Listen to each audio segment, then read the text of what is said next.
Hello, everyone. This is Liz from Knowledge Return. Remember, this is a space where we talk about energy and spirituality as a part of our normal everyday experience. We also share my lessons learned from spiritual journey and awakening process, and things I've learned along the way. And today, one thing I'm going to share is that I am ferocious about my peace. Being ferocious and peaceful may seem like words that shouldn't be in the same sentence, but you know what I mean. I don't just let anyone run up in my energy and cause chaos and controversy anymore. The thing about it is that it took me a while to get to that state of being. It took me a while to recognize that some people were in my life to cause chaos, to put me in a state of doubt or insecurity. It took me a while to understand that some people work the system, even if they don't know it, to keep others in a state of low vibrational thought and feeling and emotion. It took me a while to understand that. And once I understood, I began to recognize the patterns and the signs. On another more spiritual level, I began to feel the uneasiness of certain people who were perpetrating these characteristics. And once I began to recognize and see these behavioral patterns and situations caused by the people, it was an eye-opener and a bit disappointing. I began to see these agents of chaos in coworkers, close friends, family members. It was almost like a level of betrayal because of the amount of love, support, and care that I provided to these people. I found that when I went cold turkey, no contact with some people, I felt peaceful. And coming to realize about people and the timing of when things unfolded for me, people always mention or have that statement about divine timing or things happen when they're meant to happen. Either way, I believe I needed to experience my life in the way I experienced it in order to see people for who they were. I needed to see if people would evolve or dig themselves deeper into holes. I needed to see how people treated me and treated others.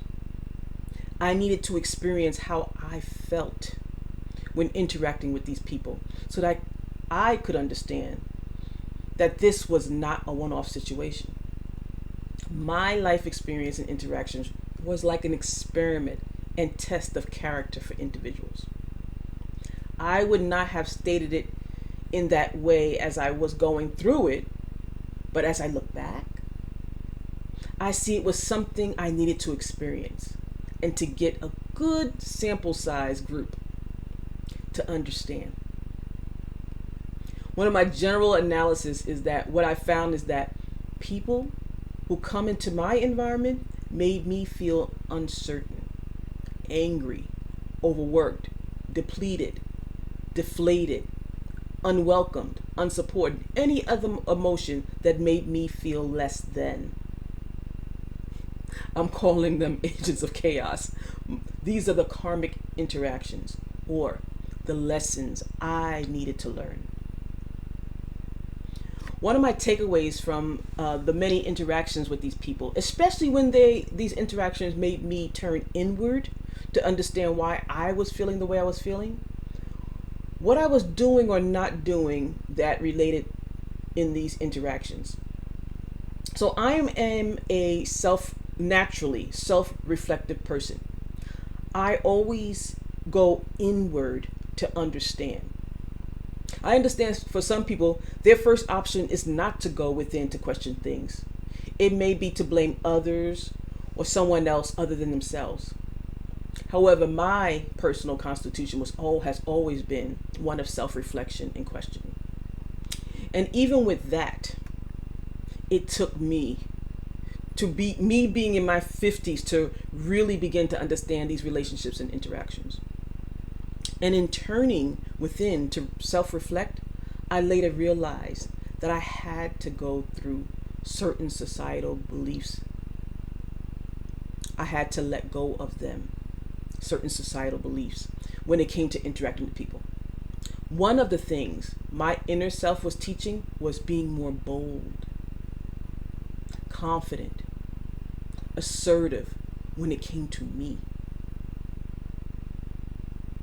I'm a loving, kind, and empathetic person, but I tended to give of myself more than I received. I didn't have a problem with that, but I began to understand that the people I attracted, be it loved ones or others, did not respond in the same manner. It was typically one-sided. So when self-reflecting, I was encouraging myself to stand up for me, to love me, to support me, to trust me, to accept me, to forgive me, to be me. I was learning to love myself better and more than anyone else could love me. With that self-love, a lot of things began to unfold. And up until recently, I thought I loved myself. I thought that by taking care of myself and fulfilling my and my family needs was loving myself. Surprise, surprise.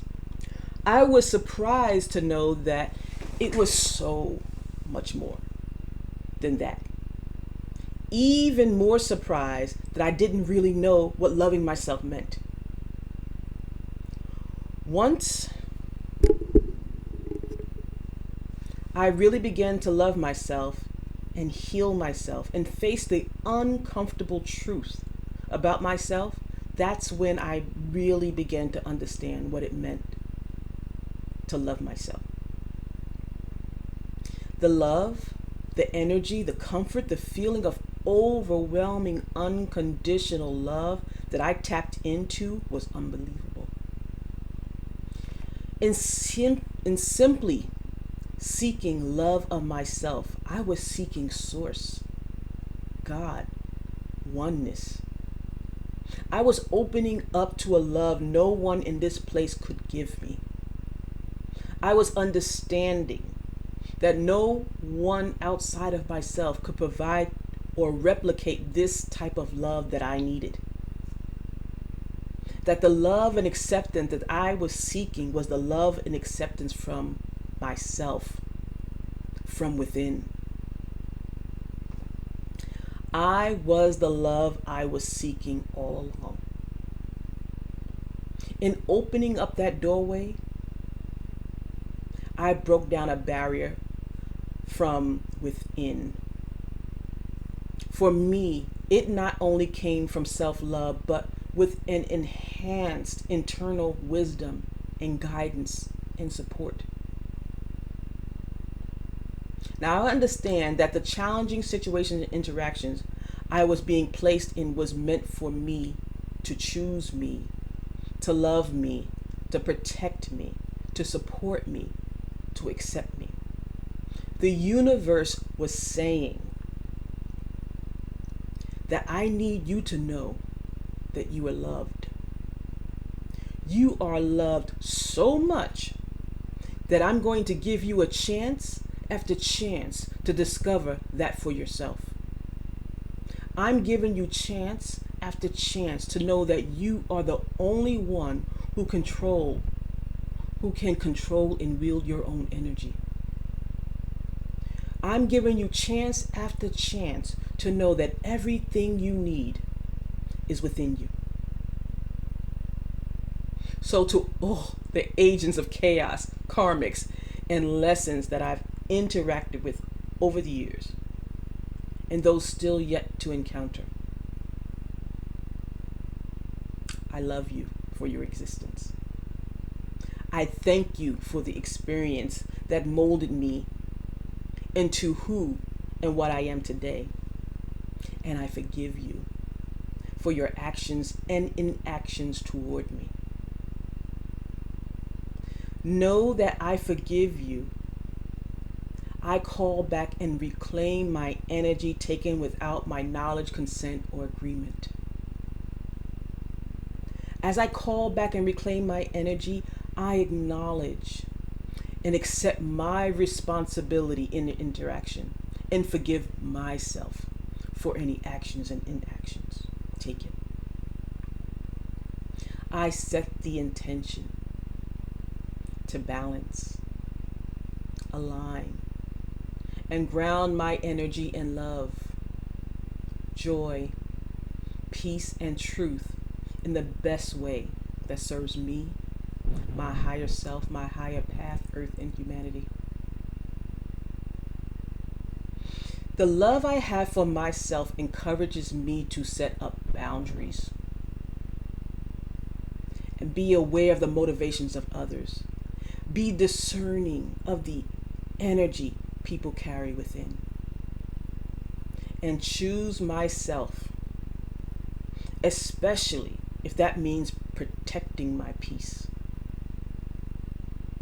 So my cutoff game is brutal.